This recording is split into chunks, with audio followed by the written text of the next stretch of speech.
Quick heads up, today is the last day of the year, which means if you want to spend money on anything, today might be the day to do it to maximize some potential tax benefits. Check with your CPA, but hey, also check out those courses down below. Might be a good write-off for you. Hey everyone, me Kevin here. Happy New Year's Eve. I got reached out to by someone who says they're from a bank. And apparently, banks are really pissed off that they're being blamed for stimulus checks getting delayed, which is what Mnuchin said. But banks are saying, come on, Mnuchin, you know the money goes through the Federal Reserve System first, and that's what the banks are waiting for. So, in reality, Mnuchin is saying, hey, banks got the $600 stimulus checks. And banks are like, no, the Federal Reserve has it. Everybody seems to be pointing the finger at somebody else as to why, if your $600 have not been deposited yet, why your $600 have not been deposited. Now, the Treasury Department has also indicated that there will be a way for you to change your mailing address, probably through the Get My Payment portal, or the best way, which you can do now, we're not sure yet if they're going to get that up on the EIP, or the Get My Payment portal for the emergency impact payments. Probably the best way for you to change your address is just go to USPS.gov and use the Change My Address form.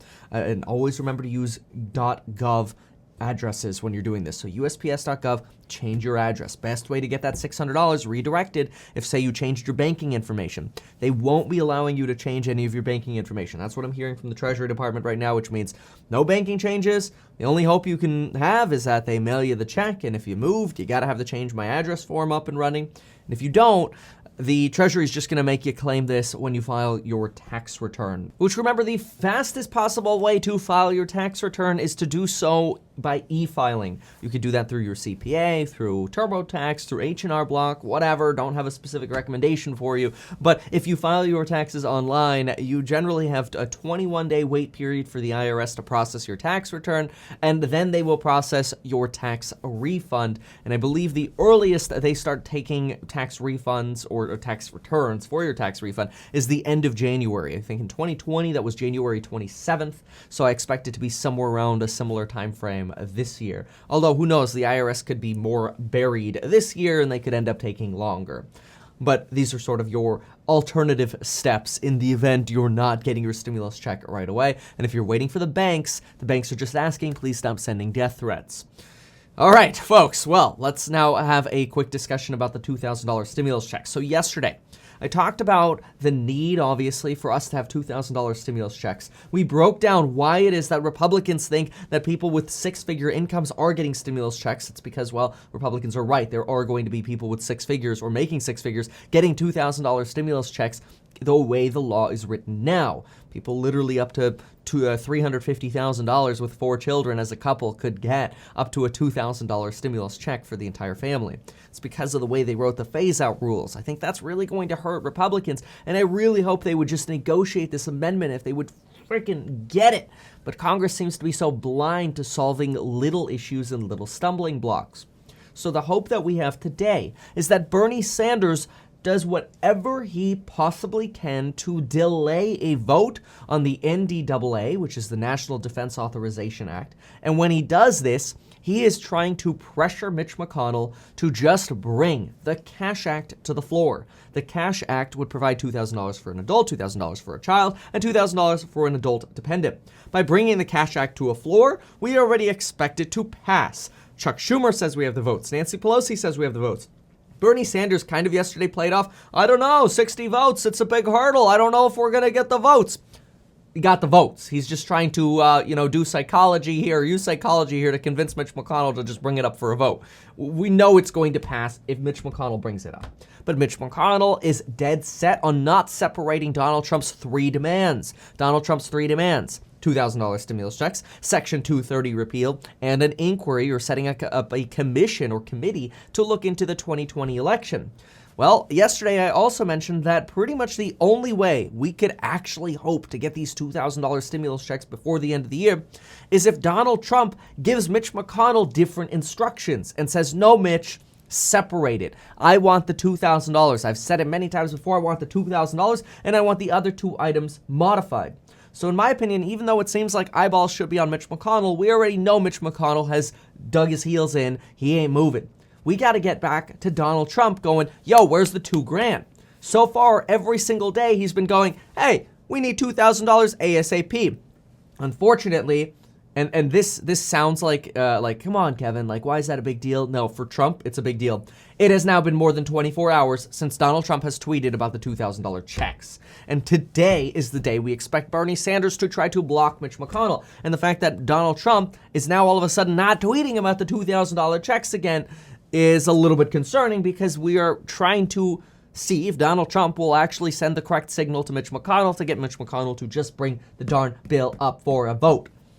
This is a problem. Now, we know that Bernie Sanders is going to do whatever he can to delay the NDAA today, and that'll be great. It'll be really entertaining to watch, because Bernie Sanders is going to filibustering this bill will be enjoyable, just to see the look on Mitch McConnell's face when he gets stuck here on New Year's Eve, he gets stuck here on New Year's Day, and he's got to vote to pass this NDAA on Saturday and Sunday. Now, the tool Mitch McConnell will use to end debate is called cloture, or invoking cloture. That does take 60 votes, which is going to take some Democrats to get on board, but there might be some Democrats who don't want to see the NDAA fail this weekend.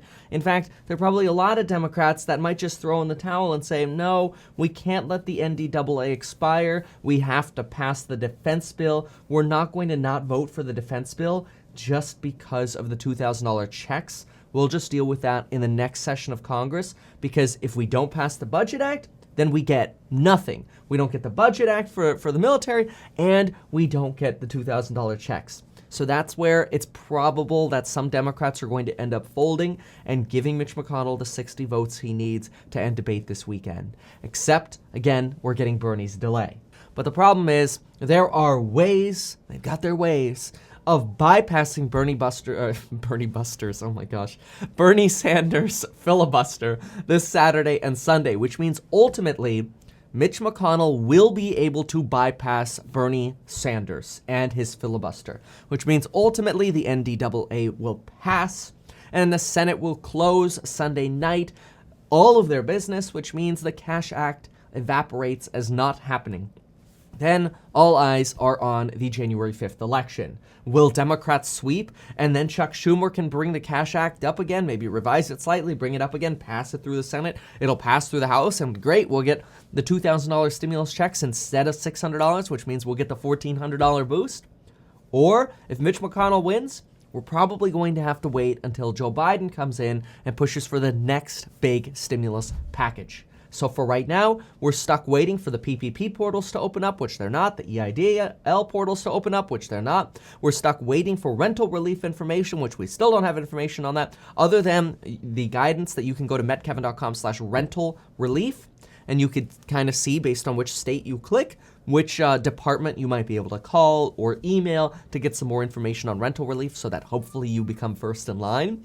metkevin.com/rental relief for that information. And we do know that regarding unemployment, there should not be a lapse, though many of us are still sitting around wondering, do we have to reapply? Is it going to be automatic? And most states are still sitting around twiddling their thumbs. So welcome to government after they pass a bill. It just is, well, more pain and more hurry up and wait. But the good news is, you can take advantage of the fact that today is the last day of the year and get yourself a nice tax write-off. And check with your CPA, obviously, for this. But you could potentially get yourself a nice tax write-off by signing up for one of those phenomenal courses in the links down below, or using the bundle code option, which you'll see at the bottom of the website. Just make sure you use the Holiday 2020 coupon code to get the best price. Thanks so much for watching, and we'll see you next time.